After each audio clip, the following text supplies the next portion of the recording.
The roses and perfectly trimmed hedges of the White House grounds lies a secret most visitors will never notice. Two of the smallest graves in American history. They don't belong to presidents or first ladies, but to a parakeet and a canary. Their names were Gabby and Robin, and for a few short years they filled the nation's most famous home with song. In 1957, President Dwight D. Eisenhower's grandchildren adored a bright little parakeet named Gabby. The bird chirped constantly from a cage in the family quarters, often whistling along as the president read his morning papers. But one spring morning, the songs fell silent, and Gabby was gone. A White House gardener, moved by the children's sadness, dug a small resting place in the southwest corner of the south lawn. On a simple piece of roofing shingle, he wrote the bird's name, Gabby. Eisenhower's grandson David, the same boy who would one day marry President Nixon's daughter, visited that humble grave and thanked the man who made it.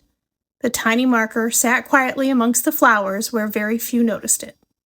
Just 5 years later, another melody faded inside the executive mansion.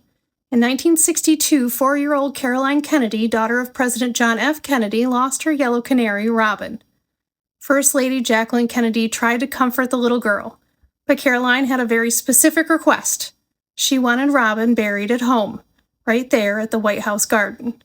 A gardener gently placed the bird in the soil near Caroline's play area, under a tree where she liked to sit. When the Empress of Iran visited that spring, Caroline proudly led her guests to the tiny grave. The Empress struggled to hide a smile, offered solemn sympathy for the loss of such a good bird. Even in a house filled with world leaders, the press photographers, the innocent of that moment lingered. Today, the exact location of Gabby and Robin's graves are no longer marked. Decades of landscaping and renovations have changed the White House garden many times over. Yet the story remains.